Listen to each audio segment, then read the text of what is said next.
Hello, everyone. So, welcome to my channel. Today, I decided to have a reaction video. Like, this is a wonderful news. That's why I really wanted to make a reaction video for this. So, sino bang nakapanood na ng baptism video ni Christine Reyes? Kaway-kaway dyan. Yes, as in, I was super, super happy when I watched the video in Facebook. So, gusto ko talagang mag-reaction video dito kasi sobrang sarap ng feeling. Alam mo yun, you want to go back to the day ng binaptize ka din. Sobrang sarap sa feeling, 'di ba? It is the best decision ever that we have made in our life. So, let's go ahead. Let's watch the video. So, here it goes. What fortune lies beyond. And by the way, it's not just Christine, but it's also Marco. For a while, those dazzling highs got so hard to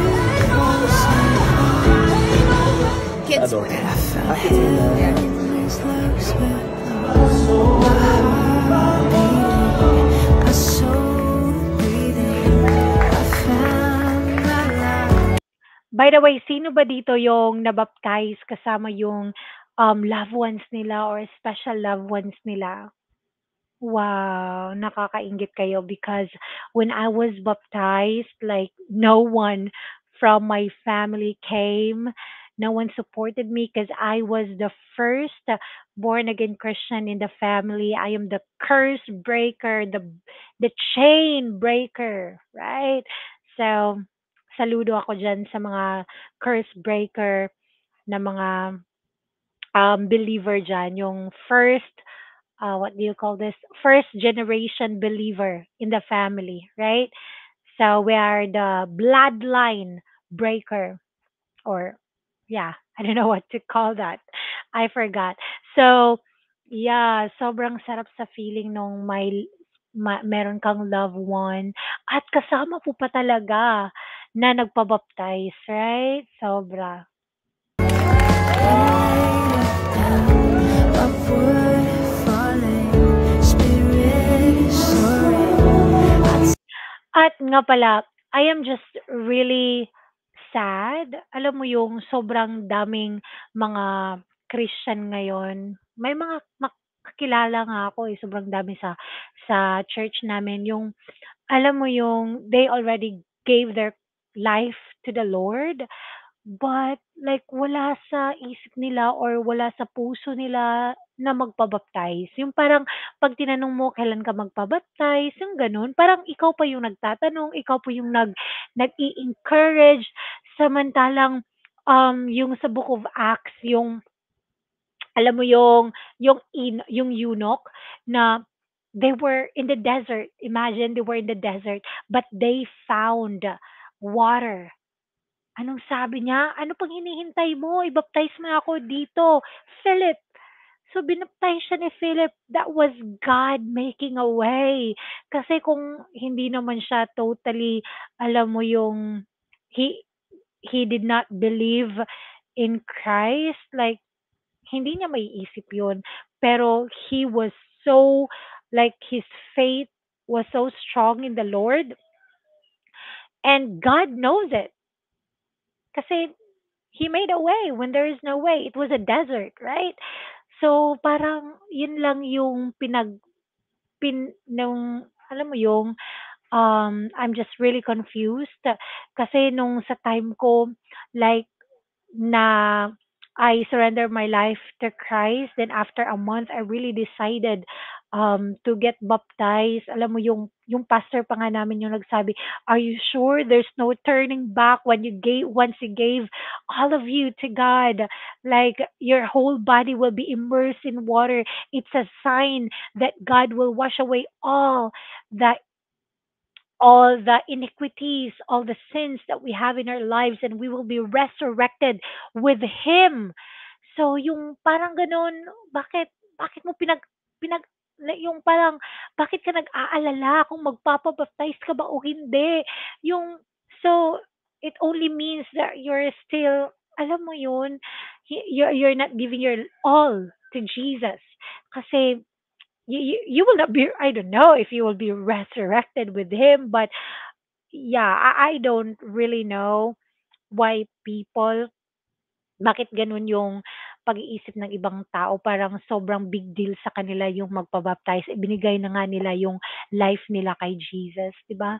So, I really kudos to Christine kasi it's a public, um, what do you call that? It's a public, yeah, like announcement that you gave your all to Jesus. Touch the sky when my leaves hit the ground.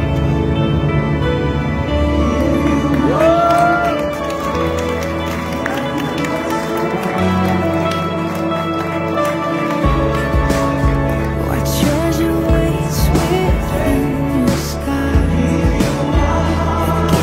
Oh, I so remember it's still very clear and vivid in my head. Yung nabaptize ako, grabe talaga. Sobrang sarap ng feeling, yung parang, oh, thank you, Jesus. Yung parang feeling na ganun. After freedom going down, I broke the world and showed me Yay! traded heavens Thank you, and Father. my heart beating. Wow, Marcos 9. I found my life. Yeah, I really commend those boys. Yeah, those boys that believes in Jesus Christ, that are followers of Jesus Christ. So, sino bang ayaw nun? Like, if you have a man who has the fear of God, wow, that's wonderful. Yung, so we really need to pray um for more celebrities, no, yung hindi lang sila yung parang um they will hindi lang yung they will proclaim that they are Christians, but like it will be seen in their lives. Yung alam mo yung yung iba laging nagko-compromise.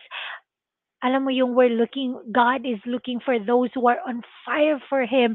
Yung there's no turning back. Yung parang 50% of their life is for the world and 50% of their life is for God. No, God is not pleased with that.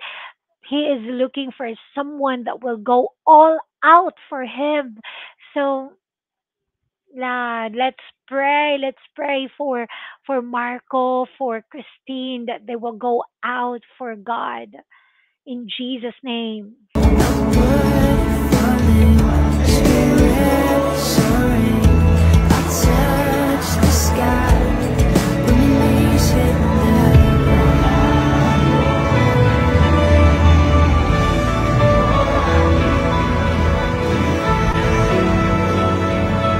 What? Wait, wait. Si Dominic. Kasama pala siya dito. Oh, Jesus, thank you, Lord. Like, oh, I really thought it was only Christine and Marco. Kasi when I watched this video, I stopped when Christine Reyes was baptized. I was teary-eyed because of happiness. Like, I didn't know that Dominic Roque is also a part of this. Praise God! Wow! That is amazing! Like, yeah! Wow! Thank you, Jesus!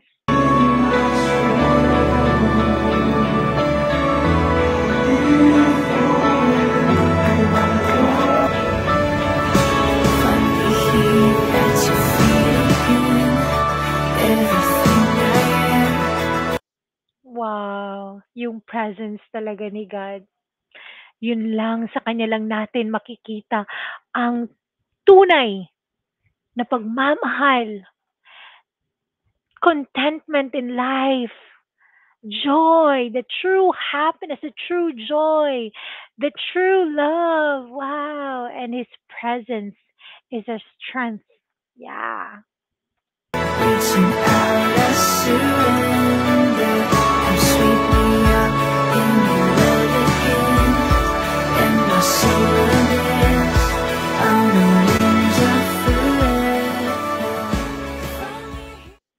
Wow. And for the information of everybody, this is in Favor Manila Church. So, parang mga celebrities talaga yung nandito, no? Kasi sobrang mga celebrities yung halos na nagpabaptize, right? Grabe, amazing. At sabi pala ni Christine Reyes sa post niya, I know that God has always been in my heart. I'm not perfect, but I try my best to follow His will. I feel like now is the right time because to share this belief with everyone. I really feel it in my soul, and even though I know there will be obstacles, I want to let Him guide my life because I know that His presence is the only certainty in this world. Amen. That is really true. Lahat ng bagay, lahat ng meron ka, mawawala yan lahat. But God's word will still be the same. And it is the only truth. So, grabe talaga. Sobra amazing. Tulad ko, I always feel when I was still a kid na I love God. I really love God deep in my heart. And when I became a youth leader, I really truly love God. And I was not yet born again that time. I was still a Catholic. And then I met Jesus when I already had my first baby. I already had all the chaos, all the, you know, pinasok na lahat ng kababalaghan, lahat ng kasalanan yata, lahat. Sobrang dumi, sobrang itim. Alam mo, praise God kasi God can wash away all, can make yours like how red, how black it is. He can make it white as snow. Wow. Yun ang sabi ni God. So, kahit saan ka pa nanggaling, kahit ano pa yung ginawa mo, Jesus can forgive your sins. As long as you still live, there's still a hope, and Jesus is our living hope. Kaya, let's pray for more celebrities to give their life to Jesus. And you can share this video so that more will be informed and more will be blessed. Thank you so much for watching this video. Have a great day. Bye.